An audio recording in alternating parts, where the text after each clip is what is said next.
Hola, hola, muy buenas a todos. Yo soy Emilio Guevara y espero que se encuentren muy bien, felices y con salud. El día de hoy, como muy seguramente ya vieron en el título, hablaremos acerca de un tema bastante interesante desde mi punto de vista y que me parece importante conocer por los problemas que pudiera causar en muchos aspectos, como en la ecología, en la salud pública, en el turismo y que se ha convertido en un problema socioambiental bastante conocido en los últimos años. Bueno, específicamente ya les diré que es del sargazo pelmazo. Y yo le digo pelmazo no en un sentido, pues no queriendo denigrarlo o en un sentido despectivo hacia esta alga que no es más que otro ser vivo intentando luchar por su vida, sino que pues le digo,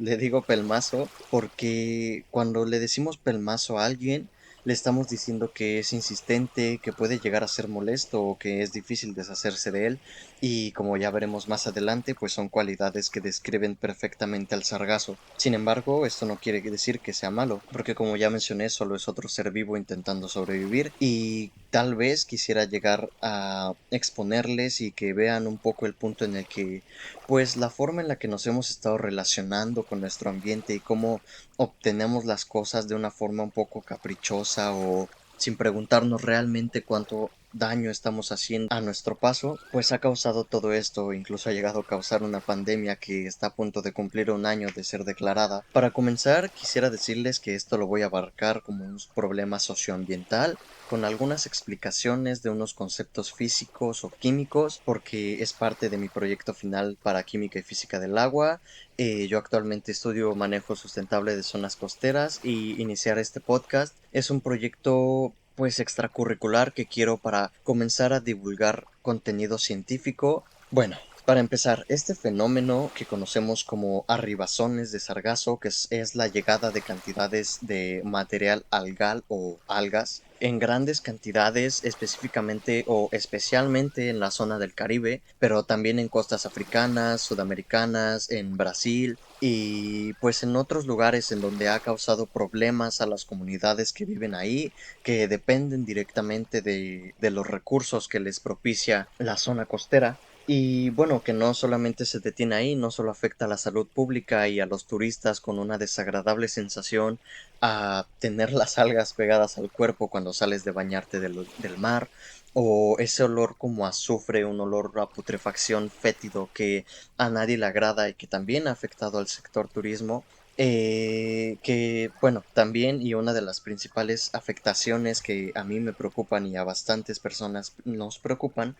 es que estas arribazones han hecho estragos, han hecho daños en otros ecosistemas costeros como lo son las playas, las dunas costeras, los arrecifes de coral, los pastos marinos y manglares, estos tres últimos que son de los ecosistemas más diversos, más productivos, de donde obtienen las personas muchos recursos muy importantes para su forma de vida, pero también que son la base para todos los otros ecosistemas en el planeta, es el inicio de las cadenas tróficas y al verse afectados desde su composición química, se afecta su composición biológica, se afecta su ecología y se afecta absolutamente todo, terminando por afectarnos. Y pues también veremos más adelante que las acciones del ser humano y cómo modificamos nuestro ambiente afecta directa e indirectamente y favorece el crecimiento del sargazo. Y bueno, este fenómeno comenzó a estudiarse en la década de los 60. Se comenzó a estudiar una zona que se encuentra en el norte del Océano Atlántico, que hoy conocemos como el Mar de los Sargazos. Este Mar de los Sargazos se tiene lugar ahí, o bueno, más bien está ubicado en esa posición, porque las corrientes oceánicas generan lo que se conoce como un giro, que son corrientes cíclicas que dejan en el centro una zona en la cual pues las aguas son relativamente calmadas y en los exteriores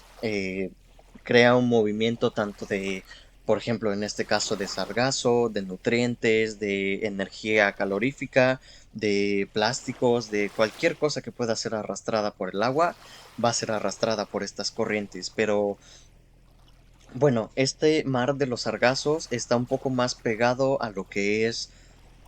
América del Norte que a África o a Europa. Y pues bueno, alrededor de estos tres continentes en donde se genera este giro por las corrientes oceánicas.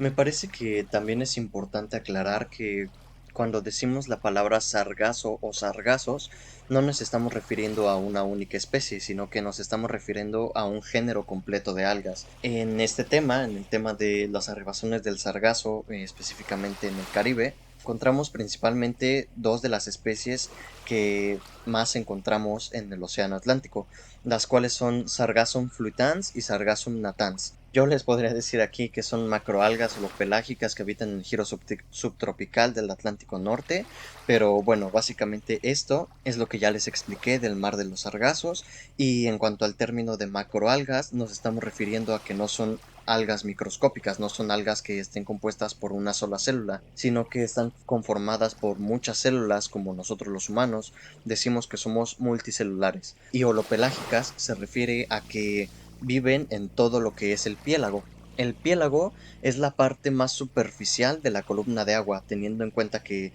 de las partes más profundas tenemos a los abismos o tenemos fosas, pero aquí, mientras más hacia arriba nos encontramos del océano, hasta la punta, por así decirlo, tenemos al piélago.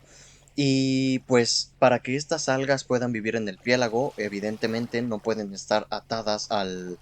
fondo marino, como es el caso de los pastos marinos, de los corales, otras algas, otras especies de algas que sí enraizan en la arena o en otros tipos de fondo. Y que bueno, esto es gracias a que en su tallo, en el cuerpo del alga, en la parte que es su tallo, tienen unas vesículas que de cerca parecen más como unas pequeñas uvas o balines o chicles de bola, algún tipo de forma esférica que ya se podrán imaginar, las cuales están llenas de hidrógeno, en gas, obviamente. Esto les permite flotar fácilmente porque, pues bueno, tenemos para explicar la flotabilidad de un objeto el principio de Arquímedes, el cual nos dice que un objeto sumergido en un fluido se someterá a una fuerza que hoy denominamos empuje vertical, que estará directamente relacionado con el volumen de agua o más bien el volumen del fluido que desplace. Y mientras más volumen desplace, mayor flotabilidad tendrá, pero aquí entra en juego otra magnitud que es la densidad. Si tenemos que un objeto desplaza una cantidad enorme de agua, pero es muy denso, o sea que tiene mucha masa contenida en un volumen determinado, pues este se hundirá. Y en cambio, si tenemos un objeto que desplaza un volumen, en este caso de agua marina, y tenga una densidad muy baja, o es decir, poca masa dentro de este volumen, pues tendremos que flotará. Resumiéndolo, un objeto va a flotar si su densidad promedio es menor a la del fluido en el cual está inmerso, y en el caso del gas hidrógeno, tenemos que su densidad es de 0.089 kilogramos por metro cúbico, mientras que el agua de mar en promedio es de 1027 kilogramos por metro cúbico. Esto es muchas veces más densa el agua que el hidrógeno, por lo que el alga, al tener muchas vesículas llenas de hidrógeno, hace que su densidad promedio sea mucho menor que la del agua de mar y ésta pueda flotar. Y pues bueno, aquí es donde nos preguntamos para qué un alga querría flotar. Y bueno, esto es una adaptación gracias al proceso de evolución que se ha llevado a lo largo de millones de años, en la cual pues estas algas al flotar no tener que estar sujetas a ningún tipo de fondo, a ningún tipo de superficie debajo del agua, pueden aprovechar de mejor forma la luz solar que les llega. Porque si estuvieran más por debajo del agua a una mayor profundidad, la luz sufre un fenómeno que conocemos como refracción. Este proceso o este fenómeno de refracción que hace es descomponer un haz de luz o un rayo de luz en distintas longitudes de onda, lo que nosotros vemos como colores. Entonces, conforme vamos adentrándonos más hacia las profundidades del océano o del mar, vamos perdiendo primero las longitudes de onda que dan el color rojo, luego las amarillas, las naranjas, verdes y por último azules, hasta que llega un punto que conocemos como zona afótica, en donde no llega nada de luz y pues obviamente las plantas que realizan fotosíntesis, las plantas o las algas que realizan fotosíntesis no pueden sí, obtener su alimento y mueren. Este problema de de la refracción está afectando, por ejemplo, otros tipos de ecosistemas como lo son los arrecifes de coral o los pastos marinos, que como ya mencionamos, pues son de los sistemas más productivos y más megadiversos del mundo, los cuales, pues gracias al calentamiento global, que también es una de las causas de las arribazones de sargazo, aumenta el nivel del agua de mar y con que aumente 2 metros, por ejemplo, los corales, al ser sumamente sensibles a cambios en su ambiente, dejan de sentir esa energía del sol, toda la energía luminosa, que les llega, no les permite realizar la fotosíntesis y terminan por expulsar a los seres vivos que les ayudan a realizar este proceso y mueren o se blanquean, teniendo así una pérdida de diversidad porque estos seres vivos son la base de sus ecosistemas y una vez que se pierde la base se pierden todos los demás niveles tróficos que están por encima de ellos. Y lo mismo pasa con los pastos marinos. Los pastos marinos necesitan realizar fotosíntesis y al momento en el que el nivel del agua sube, la refracción hace que les llegue una menor cantidad de luz y pues terminan por desaparecer o terminan por disminuir su número. Pero bueno, regresando más bien al tema de el sargazo, pues tenemos que estas algas no tienen que preocuparse por eso, porque están flotando, aunque están a merced de las corrientes y de las mareas y de los vientos, pues pueden despreocuparse, por así decirlo, de la luz solar que les da su alimento. Pero esto en parte es uno de los factores que permiten que lleguen a las costas, porque al estar completamente expuestas y expensas de las corrientes, como ya mencioné antes, las corrientes oceánicas terminan por arrastrar lo que sea que tengan en su camino. Entonces, las corrientes oceánicas terminan por desplazar a estos sargazos a las costas de África, del norte de África, a las costas del norte de Brasil, a la desembocadura del río Amazonas, a todo el Caribe e incluso a algunas partes de Estados Unidos hay registros. Pero es normal que cierta cantidad de sargazo llegue a las costas e incluso puede ser benéfico porque su materia orgánica pues termina por funcionar como una especie de abono para los ecosistemas a los que llegan. Por ejemplo, a las dunas costeras este sargazo se descompone y los nutrientes que lo conformaban se unen al suelo y son aprovechados por la flora y la fauna que habita en estos ecosistemas y los enriquece. Lo mismo pasa con los manglares, lo mismo pasa con arrecifes de coral, pastos marinos, pero el verdadero problema comienza cuando la cantidad de sargazo que llega es mayor a la que pueden soportar estos ecosistemas y en este caso, en lo que hemos estado viendo en los últimos años, es una cantidad enorme, enorme, enorme. Y bueno, como ya les había mencionado, el estudio de este ser vivo, de este mar de los sargazos, comenzó en la década de los 60, pero no fue hasta 2011, 2012, dependiendo de la fuente que consulten, ahora sí dependiendo a quién le pregunten, es donde comenzó a llamar la atención de los investigadores porque precisamente comenzaron a llegar arribazones, empezaron a llegar cantidades inimaginables y que desconcertaron a todos en ese entonces de sargazo a las playas y pues el caso que más llamó la atención fueron las playas caribeñas. ¿Y por qué llamaron la atención? Pues porque es una zona con gran atractivo turístico y pues a los primeros a quienes desconcertó fueron a los turistas que vieron algas flotando, algas en la playa, olía feo, olía a azufre y se les pegaban a la piel, por lo que esto para empezar ya empezó a afectar el turismo y empezó a hacer que los turistas comenzaron a preferir otros destinos, tal vez igual en la Riviera Maya, pero más adentro, no en la línea de costa, no en el litoral. Y bueno, muchas veces llegamos a pensar que un problema lo es realmente únicamente cuando nos está afectando a nosotros los humanos, pero como vemos ahorita, pues no lo es porque está afectando a muchos ecosistemas de los cuales dependemos, pero de los cuales dependen también los mismos ecosistemas y todos los seres vivos en el planeta. Y bueno, a partir de 2011, después ocurrieron otras arribazones en el 2015, en el 2017, 2018 y en 2020 acaba de llegar una arribazón inimaginable a las costas de Yucatán. Y bueno, como ya les mencioné, pues los investigadores comenzaron a cuestionarse el porqué de esto. Y bueno, hasta el momento hay algunas teorías que nos dicen, o más bien, desde mi punto de vista, lo más lógico, lo que más lógico suena, es que está llegando una cantidad de nutrientes inusual a los mares. ¿Por qué? Porque la actividad humana, volvemos a la actividad humana, como lo es, por ejemplo, la agricultura, la ganadería, la deforestación, la contaminación de cuerpos de agua como ríos, lagos, escorrentías, con desechos urbanos y la actividad industrial, lleva un mayor número de nutrientes a estos cuerpos de agua que gracias a los fenómenos de transporte, como partículas suspendidas o como nutrientes disueltos en el agua, terminan llegando a pues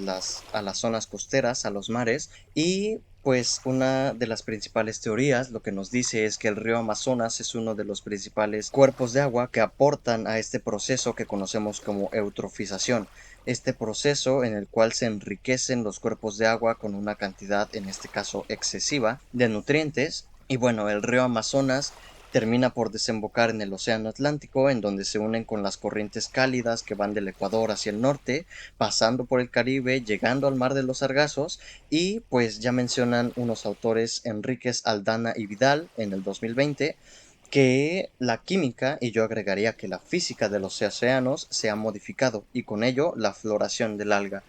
por lo que esta cantidad excesiva de nutrientes ha comenzado a producir mayor cantidad de algas, por lo que se ha arrastrado una mayor cantidad a las costas, pero otra teoría también nos dice que esta cantidad comenzó a crecer y a crecer y a crecer de forma tal en el que el mar de los Sargazos ya no es el único punto en donde se producen estas algas, sino que también se creó una región de recirculación del noroeste del Ecuador, cerca de las costas africanas, en donde están comenzando a crecer estas algas y pues es la principal fuente de material algal que llega a nuestro continente, porque pues está más cercano que el mar de los Sargazos. Y también hay otra teoría que nos dice que ya se formó un anillo completo en todo el giro oceánico, que pues es una fuente importante de sargazo. Y por último tenemos bueno, la última teoría que yo investigué es en la cual se plantea que los cambios, más bien el cambio climático global y el calentamiento global ha generado que el calor aumente en los océanos y que se generen nuevas rutas que toman las corrientes oceánicas, por lo que antes funcionaba como un sistema perfecto y equilibrado, ahora se desequilibró y comenzó a hacer una afectación de tal forma en la que se cambió el camino del Sargazo y pues terminó llegando a las costas del Caribe. Por esto mismo les decía hace un rato que el calentamiento global también es un culpable en este fenómeno de las arribazones de Sargazo. Y bueno, ya entrando más en materia de cuáles son las principales afectaciones del sargazo cuando comienza a llegar a las zonas costeras en donde no debería llegar en una cantidad tan grande, tenemos pues las mareas marrones, las cuales cuando el alga comienza a descomponerse toma una coloración marrón, por lo que se le da este nombre de marea marrón, la cual afecta principalmente ecosistemas como los pastos marinos y los arrecifes de corales, porque como vimos anteriormente, dependen de su nivel, de a qué nivel de profundidad se encuentren para realizar fotosíntesis, pero también depende de que una cantidad enorme de sargazo que genere algo que sería un equivalente a una nube para nosotros y les impide obtener esta luz solar que les da vida al ecosistema completo, por lo que estas manchas marrones que se generan en las mareas pues terminan por obstruir el paso de la luz hacia los corales y hacia los pastos marinos y pues terminando en su muerte. Pero también cuando se comienza a descomponer el alga, se libera un compuesto químico sumamente nocivo y dañino para casi cualquier ser vivo, el cual es el ácido sulfúrico. Este se da principalmente a que la descomposición de esta alga pues tiene como principal actor a las bacterias, las cuales aprovechan el oxígeno disuelto en el agua, que bueno, como sabemos, los seres vivos que habitan en el agua no obtienen el oxígeno directo de la molécula de agua, sino que hay oxígeno que se disuelve en el agua y que se facilita más en climas fríos, pero pues al estar en las costas del Caribe el agua está templada y no hay una una disolución de oxígeno tan fuerte como la habría, por ejemplo, a las alturas del Océano Pacífico de Canadá, Pero bueno, los seres vivos se han adaptado a sobrevivir con esta cantidad de oxígeno disuelto y este al disminuir por una demanda que requieren estas bacterias para descomponer el alga, pues comienzan a crear ambientes hipóxicos, lo que ya podemos relacionar con actividades productivas del ser humano como lo son pues principalmente la pesca, porque este ambiente hipóxico en donde el oxígeno disuelto disminuye genera que la cantidad de peces de importancia económica o de importancia alimenticia disminuya, por lo que la productividad pesquera disminuye y afecta directamente desde las familias que dependen totalmente de esta actividad hasta, pues, por ejemplo, granjas acuícolas de camarón que dejan de producir más, básicamente disminuye toda la producción de lo que son pescados y mariscos. También se ve afectada la actividad turística porque como ya mencionaba anteriormente, los turistas no quieren estar oliendo a ácido sulfúrico, no quieren que se les peguen las algas y ellos pueden regresar a sus vidas cotidianas en algún punto, pero desgraciadamente para quienes viven en la zona costera, pues el hecho de estar respirando ácido sulfúrico o estar untándoselo en la piel cuando tienen que tocar el sargazo para limpiarlo, o desde el simple hecho que el pescado que comen estuvo respirando ácido sulfúrico y estuvo ingiriéndolo, pues comienza a ser un problema también de salud pública. Otros de los productos que resultan de las reacciones químicas de la descomposición del alga es la liberación de gases como el CO2 o el metano, que pues ya sabemos que son gases que contribuyen al efecto invernadero, y el residuo sólido termina siendo un sólido volátil, el cual pues es fácilmente inflamable, cual debe ser tratado con cuidado para su correcto desecho, si pudiera decirse así. Y pues estas mismas reacciones químicas aumentan la temperatura del agua y pues ahí se hace un cóctel de condiciones que totalmente desfavorecen la vida en los ecosistemas, y pues esto pasa tanto en los manglares, pastos marinos, en las dunas costeras, en las playas, en cualquier ecosistema costero que ustedes puedan imaginar y que probablemente discutamos en capítulos siguientes del podcast. Y aquí es donde ustedes se preguntarán, pues, ¿cómo se ha intentado resolver esta problemática del sargazo? La respuesta es que los investigadores siguen buscando una causa concreta, algo que puedan decir, esto es la causa y podemos modificarlo de tal forma para que se elimine por completo. Pero mientras esto ocurre, por ejemplo, el gobierno mexicano y muchos otros gobiernos de países que viven en el Caribe, pues han hecho acciones como por ejemplo enterrar el material algal descompuesto en las playas o aventarlo a las selvas, lo que termina por afectar otros dos ecosistemas diferentes que no deberían ser afectados,